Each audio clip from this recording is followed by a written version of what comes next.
Hello students, I welcome you all in the first video of Moral Science. I appreciate all of you for listening to all the videos very carefully. You all are very hardworking, very cooperative and lovable. Students, in this video, we are going to study chapter number 1, the highest human virtue.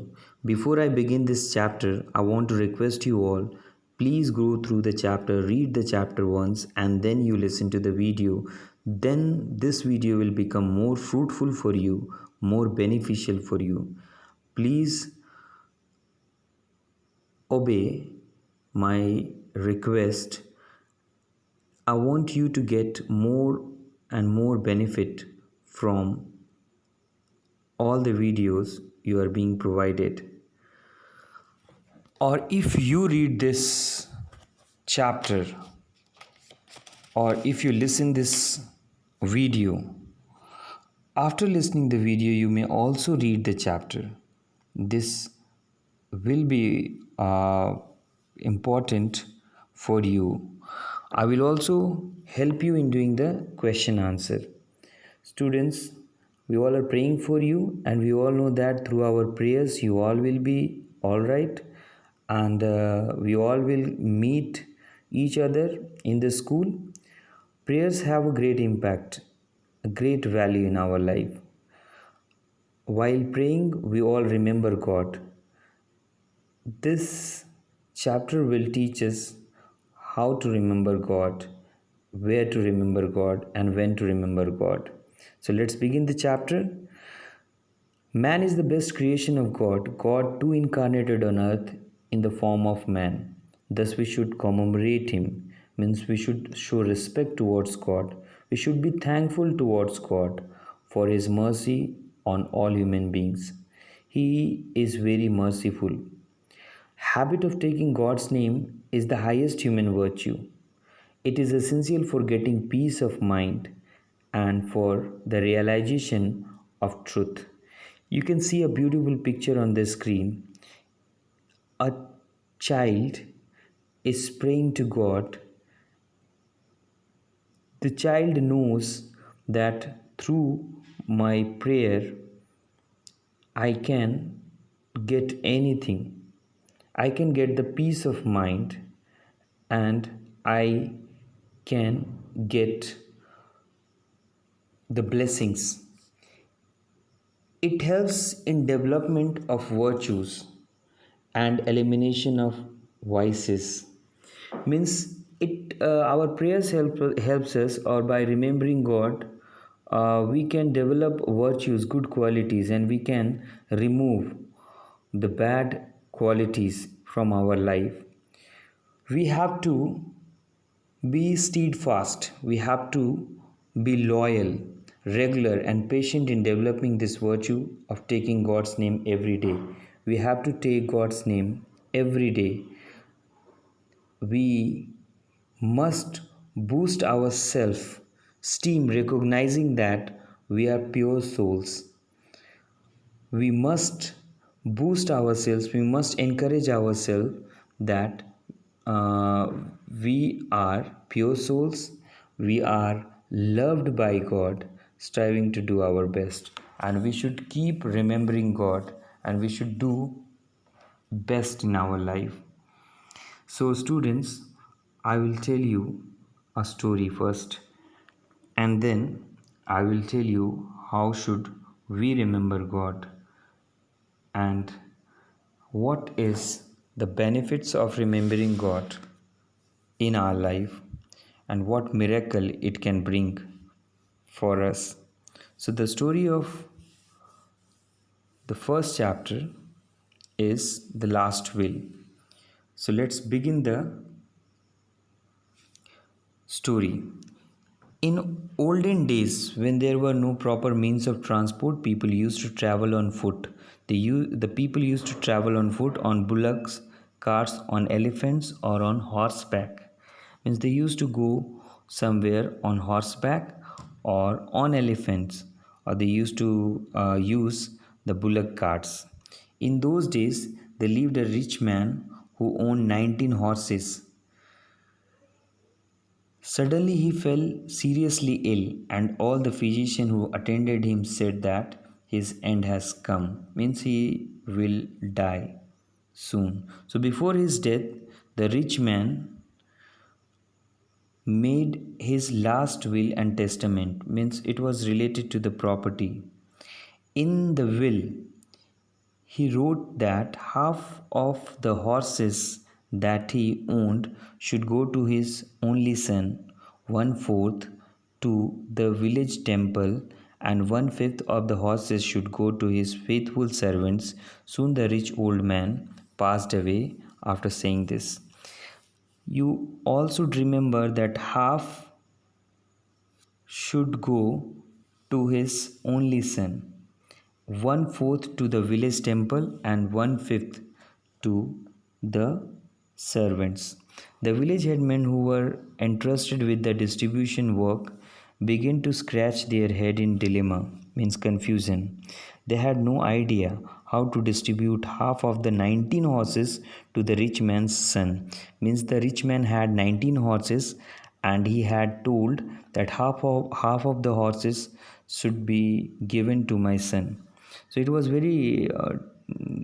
not easy for the headman to distribute the horses. How could the villagers cut a horse to make it equally divisible? For the next 14 days, the village headman remained in dilemma how to distribute the horses according to the will. Finally, a wise man from a neighboring village was invited to come and solve this desperate problem. The villagers had a great confidence in the wise man that he will be able to solve this problem. Next day, the wise man came there, riding on his horse, asked the village headman, "How can I be helpful to you?"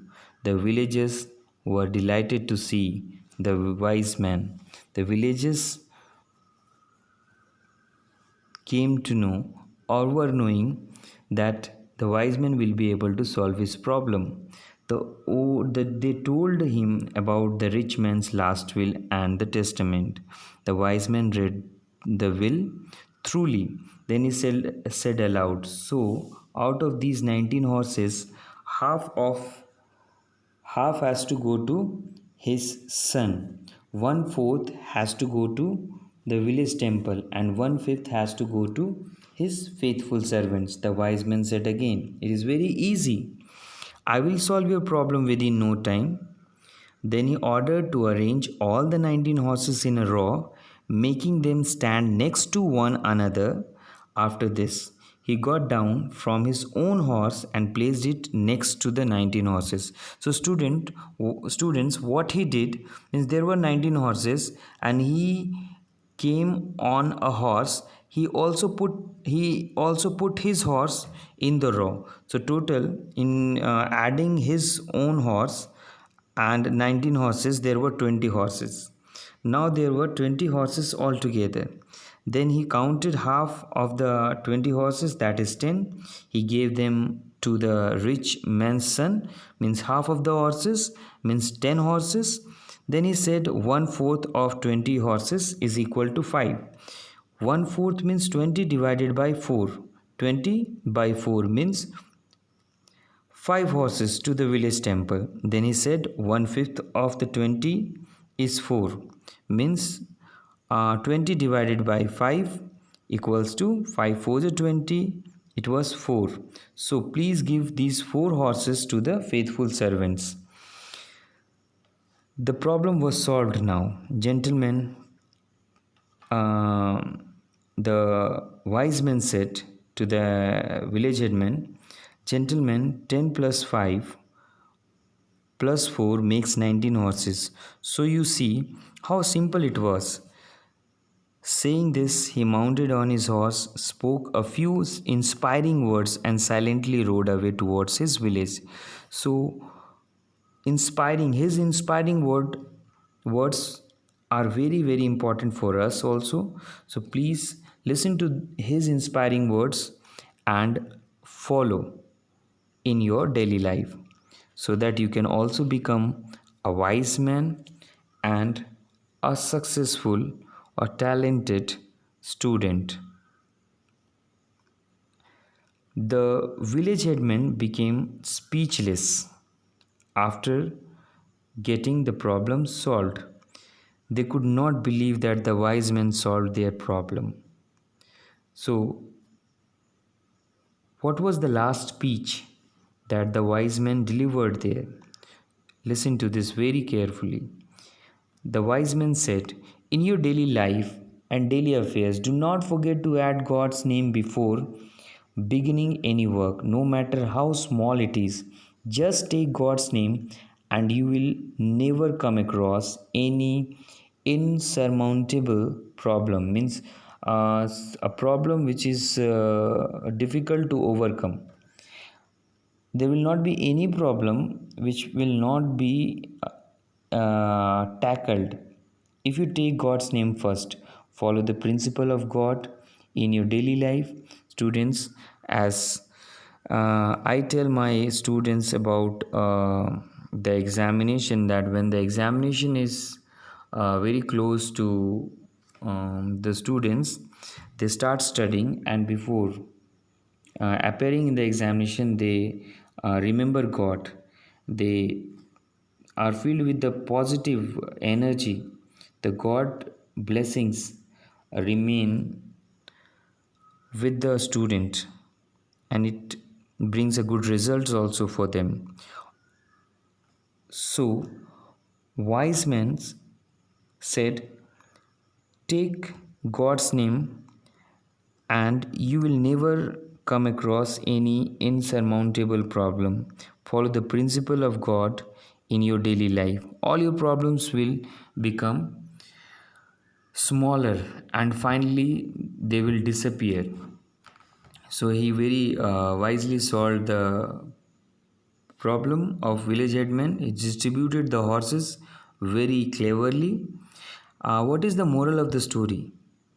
Student, the moral of the story is, before beginning any work, no matter how small it is, just remember God. So, children, develop a habit of remembering God by taking His name before beginning any work, whether it is big or small. By doing this, you show your love, respect, and devotion towards God. God helps you by removing or reducing your problems in that particular work. As we all know that we were in the lockdown for last 2 months, we had enough time to remember God. I want to ask you a question. Did you remember God? Did you pray to God? Did you become thankful to God? Students, the answer is with you. If you want to have a wonderful life ahead, you are supposed to take God's name. You are supposed to pray to God every day. Then only your life will become so easy, comfortable, and beautiful. In this busy world, we have no time to think about God. We live because we have breath in us, but we do not pause for a while and think who has given us this breath which keeps us alive. We have no goal or purpose in life. We need to take a break from our busy schedule and turn to our Lord, pray to Him, and thank Him for the wonderful life. Students, after going through this chapter, we come to a conclusion that we all should remember God. We all should pray to God every day. If we want peace in our life, if we want success in our life, if we want health, wealth in our life, our prayers are there for you. We, teachers, principal, director, everybody in the school, We all are praying to see you there in the school. You also pray and remember God. I will tell you the question answer in the next video. Thank you very much for listening. Have a very good time and stay at home. Keep studying, keep praying, and keep growing in your life. Keep developing your ideas. Thank you. Thank you very much for listening to this video.